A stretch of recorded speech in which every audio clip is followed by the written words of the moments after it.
Bom dia, meus amigos. Na lição de hoje nós vamos ver o que a inveja e os ciúmes pode provocar no coração do ser humano. A lição de hoje nós vamos ver o ataque direto contra José. Aqueles seus irmãos ali então, ao nutrirem ali a inveja e os ciúmes por muito tempo dentro do seu coração, em um determinado momento eles viram a oportunidade de executar aquilo que estava proposto dentro do seu coração por muito tempo. A gente conhece a história. Jacó, então, porque os seus irmãos, os seus filhos não voltavam ali do campo, ele manda ali então José procurar os seus irmãos para ter notícias dele.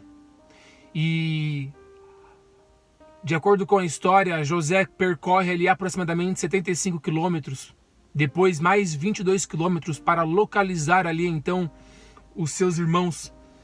E ao encontrar os seus irmãos ali naquela região, e feliz por ter encontrado os seus irmãos, mas esta felicidade não estava sendo proposta no coração daqueles seus irmãos. Ao seus irmãos olharem José ao longe, diz ali a Bíblia e o Espírito de Profecia que o coração deles foi envolvido de raiva. E aquela inveja e aqueles ciúmes produziu então ali algo muito maior, a ira dentro do coração. E eles então prontiveram dentro do seu coração, a maioria, em matar José. E colocar um fim ali então naquela angústia que possivelmente eles estavam sentindo dentro do seu coração. Mas o Espírito de Profecia relata que eles nutriram dentro do seu coração a mesma inveja que Caim tinha no coração dele.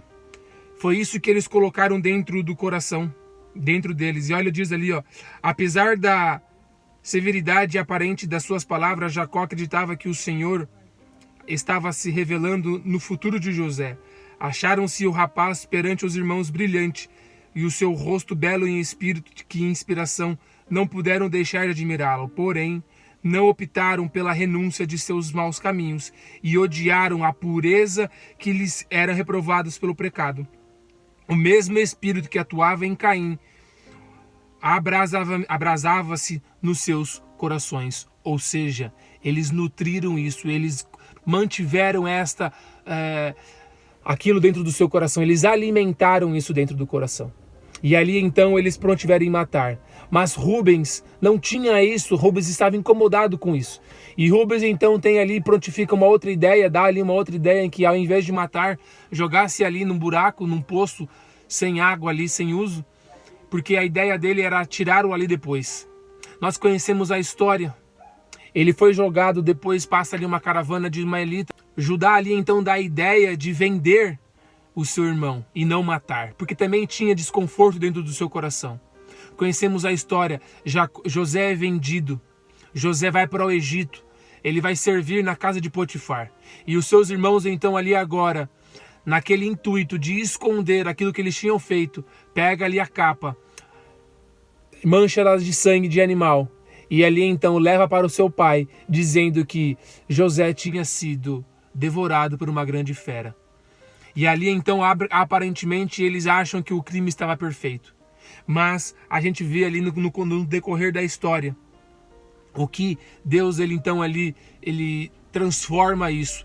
E isso foi transformado porque José ainda nutria dentro do seu coração aquilo que ele tinha sido ensinado pelos seus pais. E o Espírito de Profecia fala sobre isso. Na providência de Deus, mesmo sem experiência, seria uma bênção para ele. Aprendeu em poucas horas o que de outra maneira anos não lhe poderiam ter ensinado.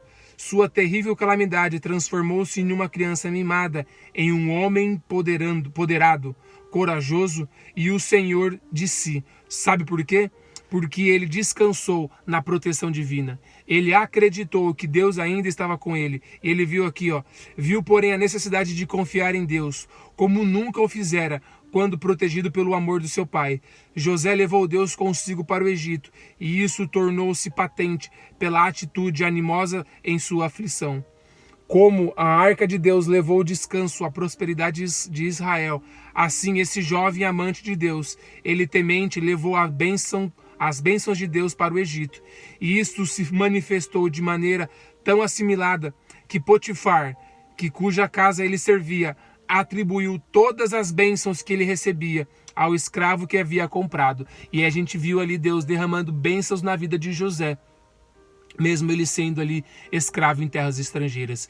Daqui a pouco a gente vai continuar vendo ali o que aconteceu na família de Jacó e as turbulências que ele passaram, para que a gente possa tirar lições para a nossa vida. Que Deus te abençoe e te guarde no dia de hoje. Grandioso Deus, amável Pai.